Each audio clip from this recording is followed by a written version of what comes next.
Hello, folks. This is Kevin Swanson with Generations. And what in the world does the United Nations have to do with home education?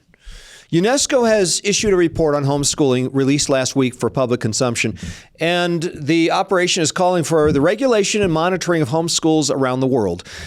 Homeschooling, folks, is the most decentralized form of education. It's the most parent-directed form.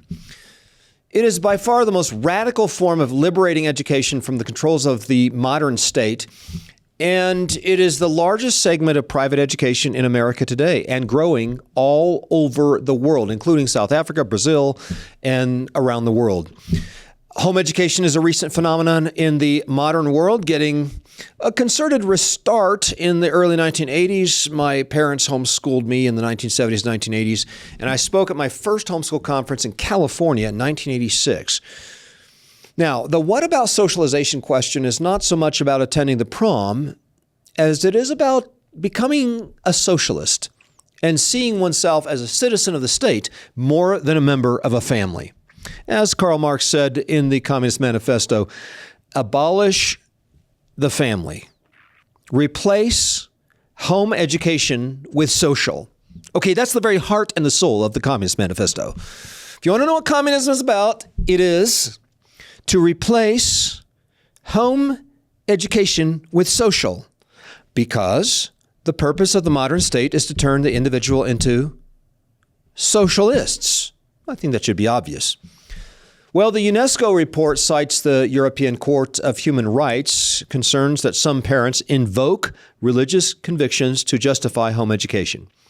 And the ECHR rather insisted that integration into and first experiences of society are important goals in primary school education, and that these objectives cannot be met to the same extent by home education, even if it allows children to acquire the same standard of knowledge provided by primary school education. Okay, that's the quote.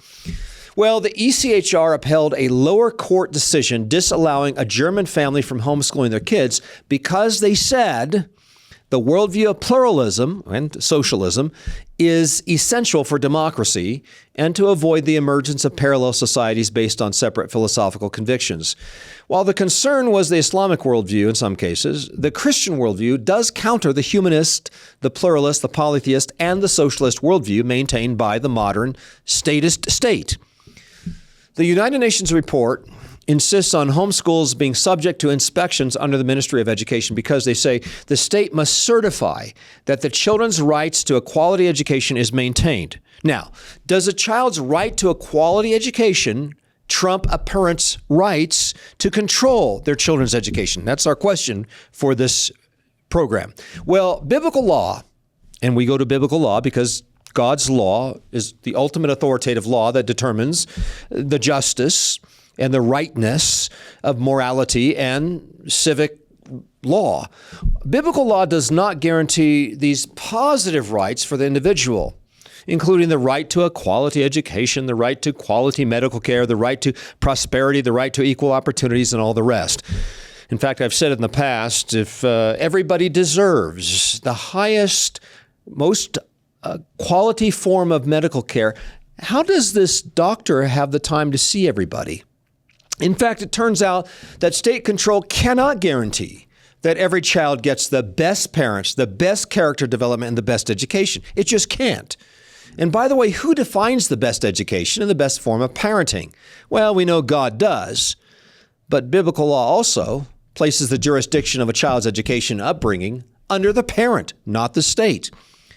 So the battle for parental rights is fundamental today. It is where the battle is raging most ferociously against tyranny and for liberty in our day today. In a moment, Mike Ferris, chairman and founder of HSLDA, Homeschool Legal Defense Association, is joining us to discuss the dangers and the battles we must engage against statism at the highest levels of world government today, the UNESCO report on home education. That's next. Stay with us.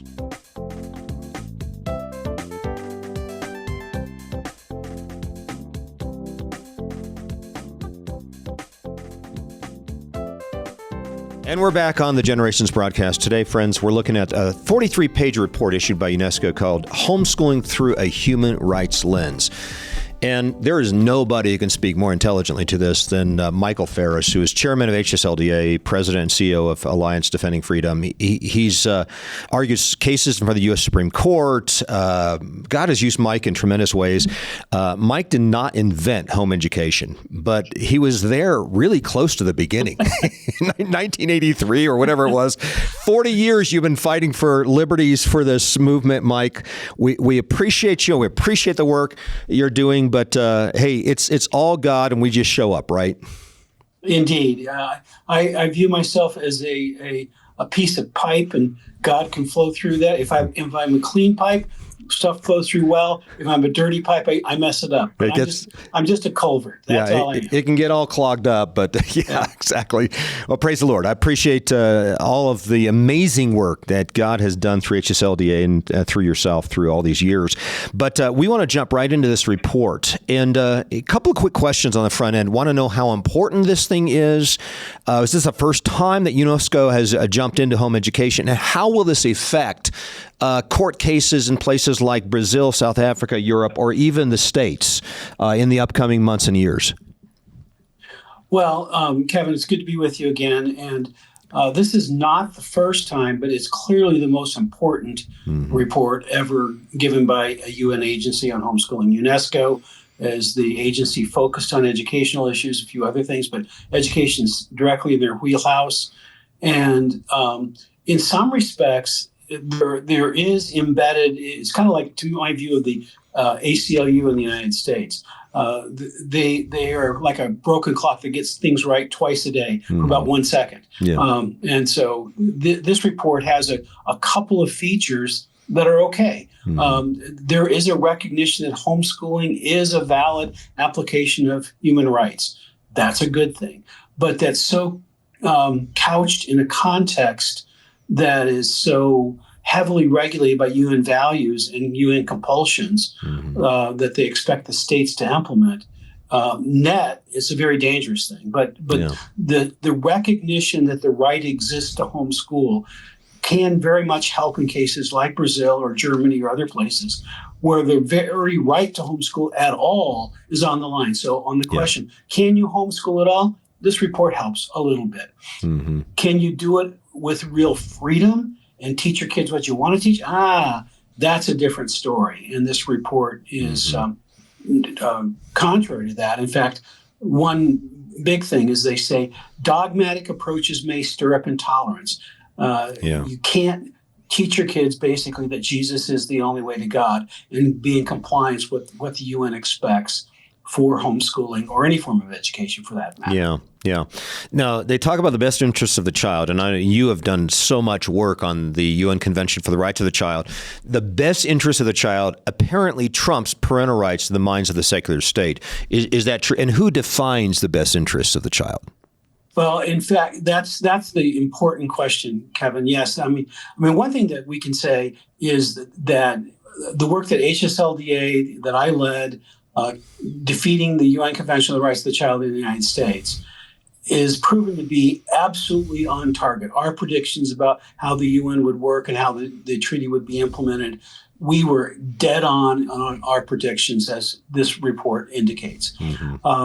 But the best interest of the child standard doesn't answer the question of what is best for the child. It answers the question, who decides what is best for the child? And under the UN's regime and the way internationalists and progressives use it in the American context as well, it means government decides what is best for the child in the context of this report. Right. The UN decides what's best for the child, and the various countries that are parties to the UN Convention on the Rights of the Child, which is everybody except the U.S., are expected to implement the treaty. So the states, the nations enforce the treaty, UN decides its basic content, and families are left out. Now, there's some acknowledgement of parental rights, to be sure, but the ultimate standard is the best interest of the child trumps everything else. And so if the parents go along with UN values, well, the parents' rights would be respected in that circumstance. But if parents differ from the values of the United Nations and UNESCO in particular, then parents are going to be out of luck. I'm going to quote from the report, and real quickly, I want you to comment on it. The state has the obligation to monitor their right to education and to ensure that children are receiving compulsory education according to IHRL. And then, as part of this, apparently home inspections are really, really important to them. Not just registration of whether you're homeschooling or not, but apparently this monitoring and this inspection thing plays a really important, strong part in this report, from what I can tell. Indeed, that's a theme that appears about every third page, approximately. It's there a lot, and so home inspections.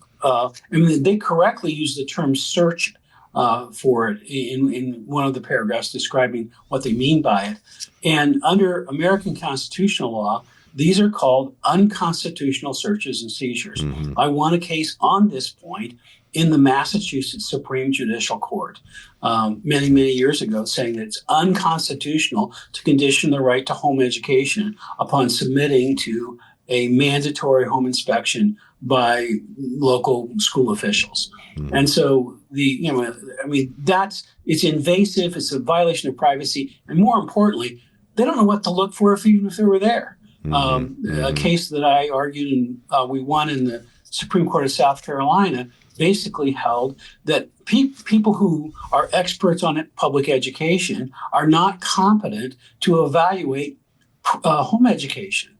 So in fact, this whole report begins with the observation that it was based on desk research, which means they sat around at a desk, read papers. They didn't get out, look at any homeschools. They didn't talk to any direct homeschoolers, except for a handful that may have been members of their advisory panel, but they weren't talking to individual parents. They weren't looking at homeschooling. They don't know anything about it really, except for what they can read, and that's insufficient to know homeschooling. Do you think that people would write a report on public education and never set foot in a public school?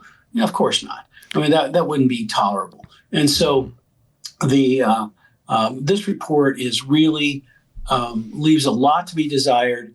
In the American context, it can and must and will, I believe, will be rejected in toto. Has to be. I hope and believe and trust that we need to fight for our brothers and sisters' right to homeschooling. Basically, international law is at war with itself. The older branches of international law say that parents have the right to control the philosophy of education, choose the form of education so that they can control the values and beliefs of their child, make them according to their beliefs, not the beliefs of the government. This report has at its heart that you must teach the values of the United Nations Convention on the Rights of the Child in order to comply with human rights standards. Those things are at war with each other. International law is schizophrenic in this regard, and it can't be trusted. Now, the report references Conrad v. Germany, where the European Court of Human Rights rejected the homeschool parents' appeal on the basis of parallel society's concern, where apparently students aren't being indoctrinated into what they call the worldview of pluralism, which I call polytheism or statism, really. But you're aware of that case, aren't you? Oh, yeah, sure. Yeah, absolutely. I have authored briefs trying to get the European Court of Human Rights to overturn. I should say co-authored briefs to do that. And so, the whole parallel society thing in Germany, flows from the fact that Germany refused to let Turkish immigrants that they brought to work in their factories after World War II to become assimilated Germans. They can't become citizens. And as a result of that, I had dinner one time with a German official who was in the education department, who was a Christian, and she told me the first generation were secular Muslims, the second generation were more fundamentalists, and the third generation is Al-Qaeda.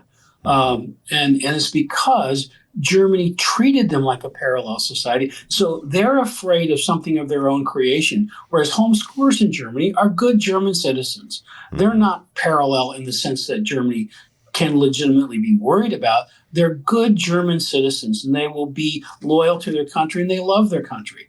They're parallel only in the sense that they teach values different from the values of the public school on moral issues, on right to life, on marriage and family, and things of that nature. You can still be a good citizen in the German context and believe all those things. And Germany is, cutting off their nose to spite their face, fear of something that they themselves created because of a really unwise policy of not letting people become real Germans, because they want their work, but they don't want them really in their society. They themselves created the parallel society problem. Mike, the biggest takeaway for me as I read the report is absolutely we've got to draw the line on home inspections. As you said, it seems to me that if you give up certain things, like home inspections, in terms of the regulation of the state upon homeschools, you have crossed the line and effectively surrendered the right to parental decisions in the education of your child. Is that your takeaway? I agree with that. That's the number one target procedurally. The number one target substantively is this. Government can't control the content. They can say, fine, teach arithmetic, teach history, teach reading. Fine, let them name the subject matters. But when they control the content of what which means control the values of what is taught, the government cannot control the values that are taught. And the control of values is replete throughout this report. And their chief mechanism is the home visit. So we got to keep those two targets in mind. That's right. Today, Michael Ferris, Chairman HSLDA and a freedom fighter in the area of parental rights for quite some time, for 40 plus years. Mike, thanks so much for joining us on Generations. We appreciate what you're doing. Thanks, Kevin. This has been a production of the Generations Media Network. For more information, go to generations.org/media.